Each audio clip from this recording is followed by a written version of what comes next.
Ayat yang tadi khatib baca adalah firman Allah surat Ali Imran ayat 190. Allah berfirman, "Inna fi khalqis samawati wal ard." Sesungguhnya pada penciptaan langit dan bumi, wa ikhtilafil laili wan nahar, perpindahan malam dan siang, la ayat liulil albab, adalah objek yang menjadi pemikiran orang-orang yang berakal. Tanda-tanda yang akan dipelajari oleh orang-orang yang berakal. Siapa itu orang yang berakal? Ternyata orang berakal itu setidaknya mencakup dua kategori. Pertama, alladzina yazkuruna Allaha qiyaman wa qu'udan wa ala junubihim. Akal yang sehat dan sempurna. Syarat pertamanya adalah dekat dengan Allah. Senantiasa ingat pada Allah. Dalam duduk, dalam berbaring, dan dalam berdirinya selalu ingat Allah. Dia selalu konsisten beribadah. Allazina yazkuruna Allaha qiyama. Orang-orang yang ingat Allah dalam kondisi berdiri. Wa qu'uda, atau ketika duduk.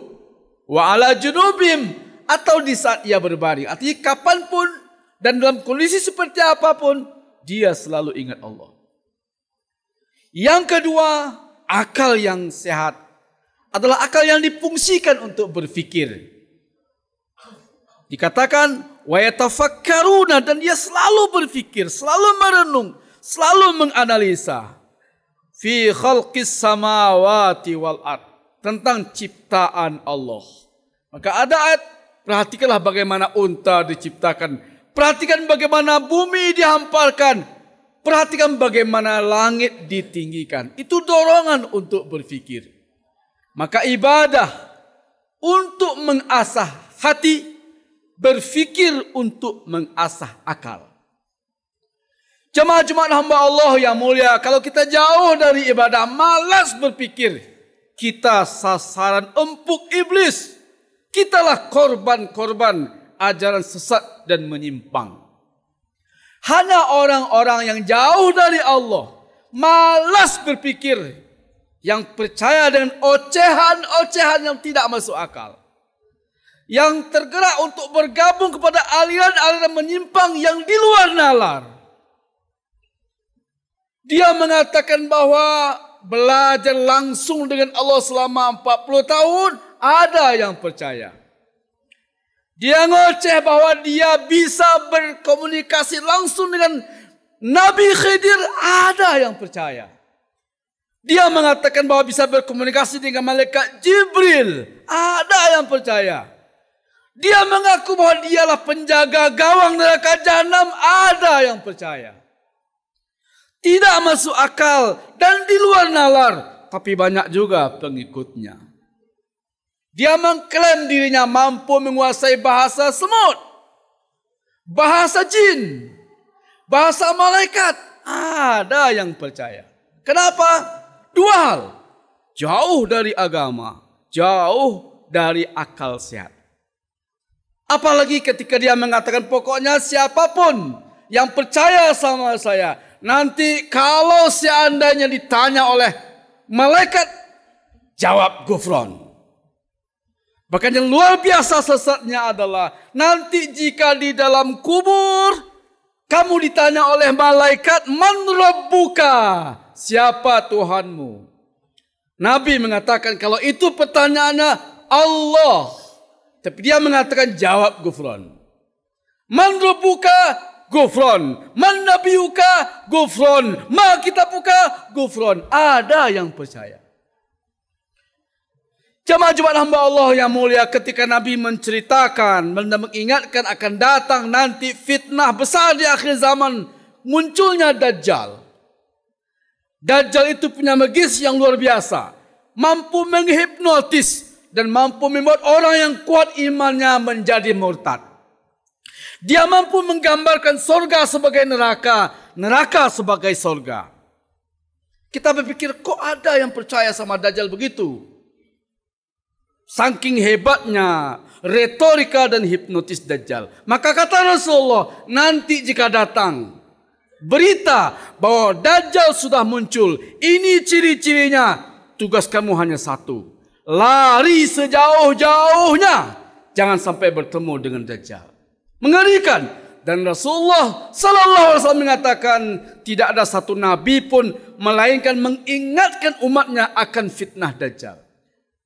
Ternyata belum sekaliber Dajjal, belum sedahsyat Dajjal, hanya dengan sosok seperti Ghufran sudah banyak yang tergelincir. Kenapa? Tidak memfungsikan akalnya. Jemaah Jumat hamba Allah yang mulia, sebenarnya Rasulullah sallallahu alaihi wasallam menyatakan bahawa kita insyaallah akan selamat berpegang pada Al-Quran dan Al-Hadis. Kita akan selamat jika menggunakan akal sehat. Tetapi manakala ini tidak kita fungsikan, tidak mau kembali kepada Al-Quran dan Hadis, tidak mau berpikir dan menggunakan akal sehat, kitalah sasaran empuk Dajjal. Bahkan sebelum itu, kitalah korban-korban ajaran dan aliran sesat.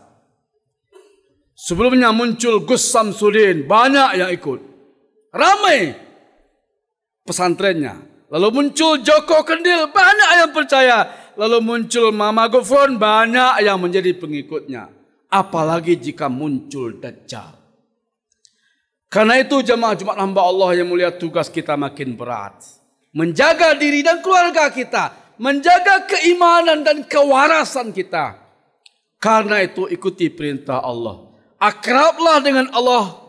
Dengan syariat-syariat Allah. Dan fungsikan akal sehat.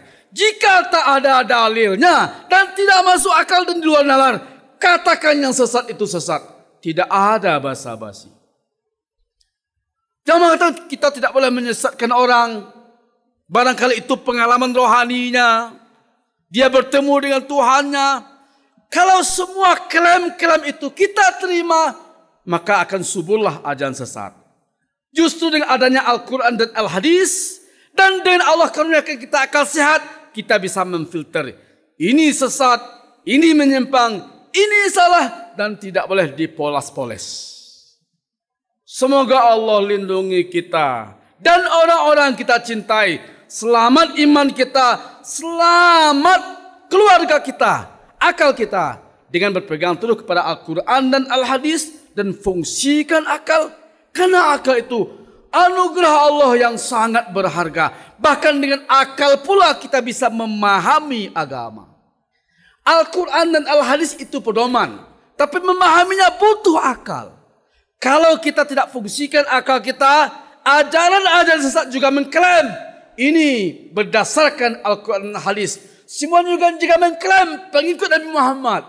Tapi kalau kita gunakan logika, ini jelas sesat dan menyimpang. Dia mengaku menguasai bahasa Suryani, akal sederhana saja mengatakan ini menyimpang. Bisa bicara dengan malaikat, ini menyimpang. Apalagi apa-apa ngomong sama malaikat, sama jin, sama semut, makoli inna, makoli inna, makoli inna. Itu bahasanya. Dan ada yang percaya. Kenapa? Tidak kembali kepada Al-Quran dan Al-Hadis dan tidak menggunakan akal sehat. Fa'tabiru ya ulil absar la'allakum turhamun. قال الله تعالى في القرآن الكريم أعوذ بالله من الشيطان الرجيم بسم الله الرحمن الرحيم ولقد ذرأنا لجهنم كثيرا من الجن والإنس لهم قلوب لا يفقهون بها ولهم أعين لا يبصرون بها ولهم آذان لا يسمعون بها أولئك كالأنعام بل هم أضل أولئك هم الغافلون. Sungguh kami masukkan ke dalam neraka Jahannam kebanyakan dari jin dan manusia.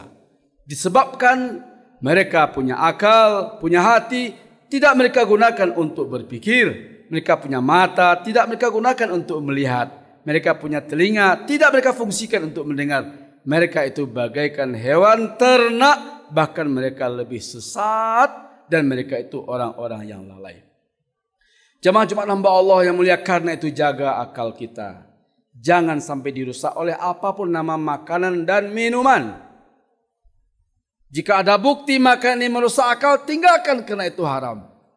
Jika ada bukti bahwa rokok merusak akal, tinggalkan karena berarti dia haram. Permainan-permainan apapun yang merusak akal, tinggalkan. Apapun perbuatan dan tindakan, jika itu merusak akal, mesti kita tinggalkan. Karena akal anugerah yang sangat berharga. Dengan akal kita bisa berinteraksi dengan agama. Dengan akal iman kita menjadi benar. Dengan akal ibadah kita menjadi sah. Dan dengan akal kita bisa memahami Al-Quran dan Al-Hadis yang Allah tinggalkan, yang Rasulullah wariskan untuk petunjuk kita.